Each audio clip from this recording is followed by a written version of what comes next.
Hello, my name is Kathy. I am a yoga teacher, a sports and remedial soft tissue therapist, and I am an anatomy educator. And I am extremely excited and humbled to be part of this incredible teaching faculty for the Yoga Collective London's 200-hour teacher training. And today we're going to go through a very quick anatomical understanding of the spine and how this we can utilize this to come into some very transformational back bends. So the spine is this incredibly designed piece of kit. When you have one structure that's made up of many, many parts, it creates this impeccable piece of machinery that provides both stability and mobility. And each part of the spine, each vertebrae is unique in its own design. And so this also means that the spine can move in an infinite amount of ways. Even though parts of the spine are designed to move in certain ways, we actually have the ability to move in infinite amount of ways. So when we're on our yoga mat and we're coming into some forward folds, some back bends, some lateral flexion, some twisting, yes, this is all wonderful, but it's not just what the spine can do. We can move in infinite amount of ways. And because we can, also means that the spine actually loves to do that as well. So first thing for some transformational back bends is get your spine moving in as many ways as possible, because it's all going to aid into that back bend when you come to it. So the spine is a channel of communication, and it houses part of our central nervous system called the spinal column. So this area connects the brain through the spine to the rest of the body and vice versa. So we always have these messages going from brain to body and from body to brain through the nervous system. We can split the spine into 5 different sections. And again, whilst each vertebrae is slightly unique, within these 5 sections, there's certain similarities. And these similarities are kind of what echo towards what the biological requirement of that part of the spine is designed to do. So first up, I'm going to share my screen.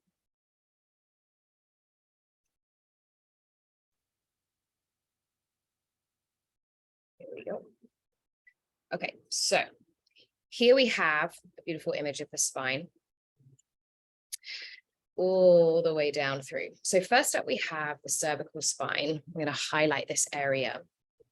So the cervical spine, we have 7 different vertebrae, and this part of your spine is the most mobile part of the spine. It inserts into the cranium, into the skull, carries the weight of the skull, has a lot of movement available, but is also can be a very not fragile part of the spine, but it's not somewhere that we necessarily want to be coming into very extreme ranges of motion. Okay, then as we channel down, we're coming into the thoracic vertebrae. So we have 12 thoracic vertebrae, and we also have 12 ribs, 12 pairs of ribs. So as you'll see here, each vertebrae attaches onto a rib cage, or each rib attaches onto a vertebrae. This part of our spine, based on the design of it, which we'll go into a lot more detail during the teacher training, this part of our spine is mostly designed to twist. It loves to twist.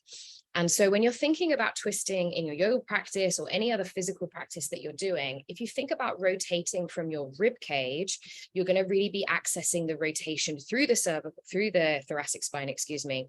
And this is a great way to bring in more of a mind-body connection so that we can utilize what this part of the spine is designed to do. We should also be rotating every single time that we walk. There's a process that happens where we swing our arms and the rib cage moves slightly in this rotational pattern. Okay, so as we come down, we then have the lumbar spine.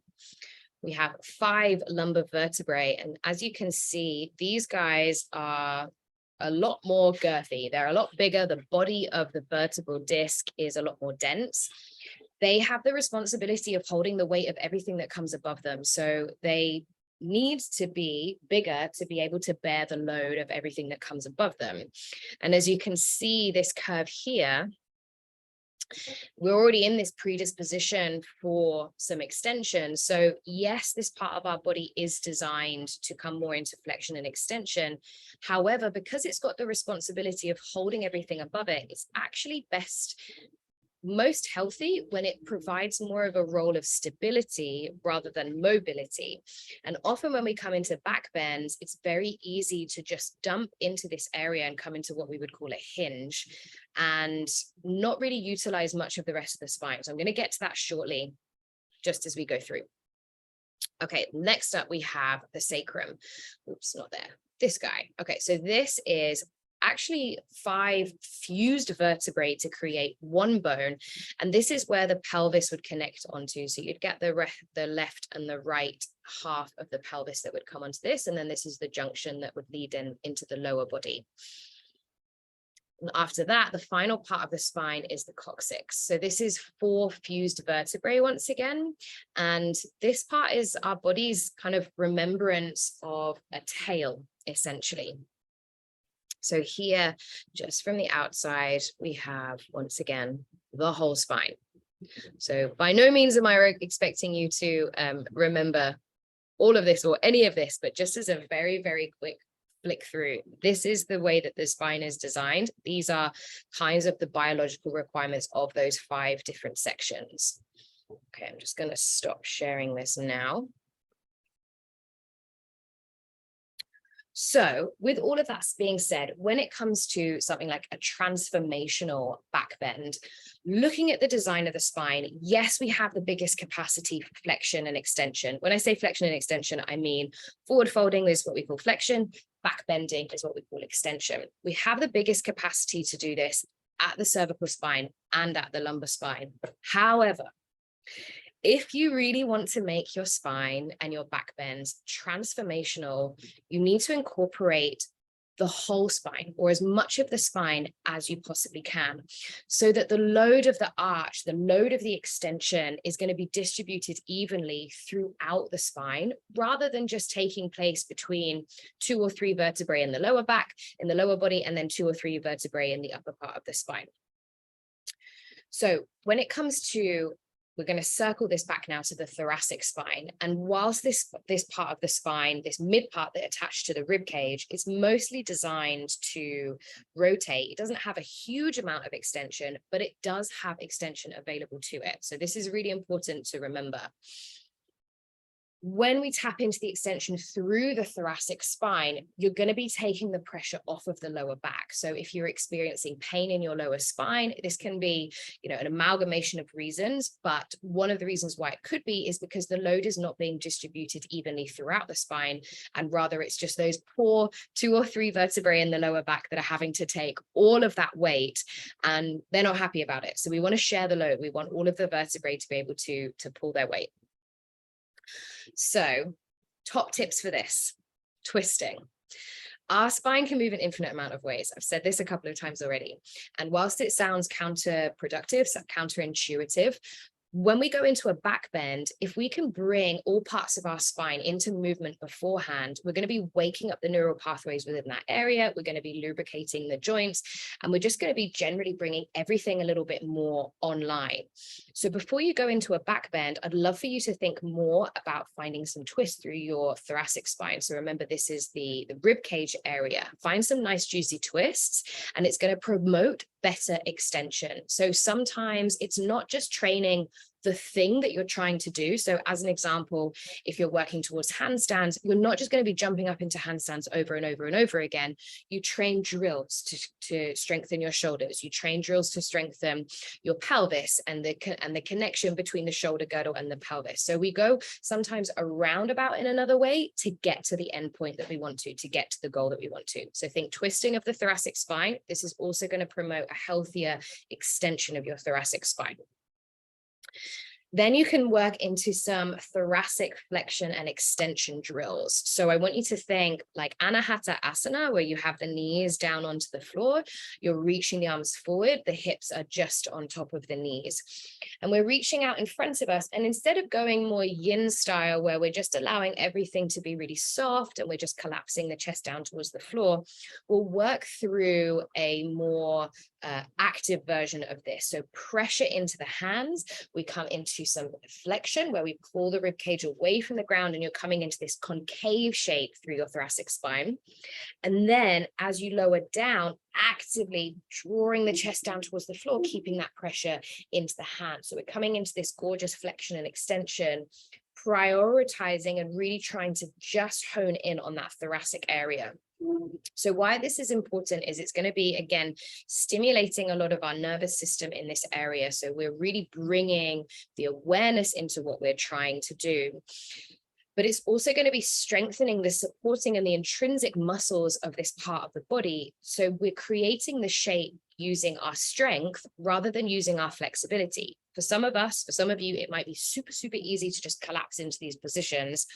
Great, but that's not going to help you if you want to come into a really transformational, held, and safe back bend. So coming through some very active flexion and extension drills of the thoracic spine is really going to promote that and bring all of those muscles online, using your strength rather than using your flexibility. And over time, this is where you're going to get stronger and stronger and stronger and stronger. And the last thing is the breath. The holy grail of yoga, the breath. So every time we inhale, we're providing this opportunity to create space within our body. And every time we inhale, particularly within the spine, we can think about lengthening and lifting. And we can almost imagine a little pocket of air that starts to be developed between each vertebrae. And so when you inhale, you're creating this space. When you have the space, you have the capacity to move into space that you've provided. So your breath in is lengthening, is providing space. Your exhale, you're moving into that space, and you're really thinking about distributing that weight through the length of the spine rather than just collapsing into the lower back. Again, you inhale, you create more space. As you exhale, you move into that space. You're opening the heart and you're curving, you're arching, extending into the thoracic spine. So space between the vertebrae, and then move into that space between the vertebrae. And your breath just provides this gorgeous journey where you can move further and further and further into the back bend. And when we say going further and further and further into the back bend, it doesn't necessarily even mean on a physical level. Sometimes the most transformational positions that we can be in are not because we've physically, biomechanically gone deeper, but because we are more integrated emotionally, energetically, in all the other ways into the position that we're in.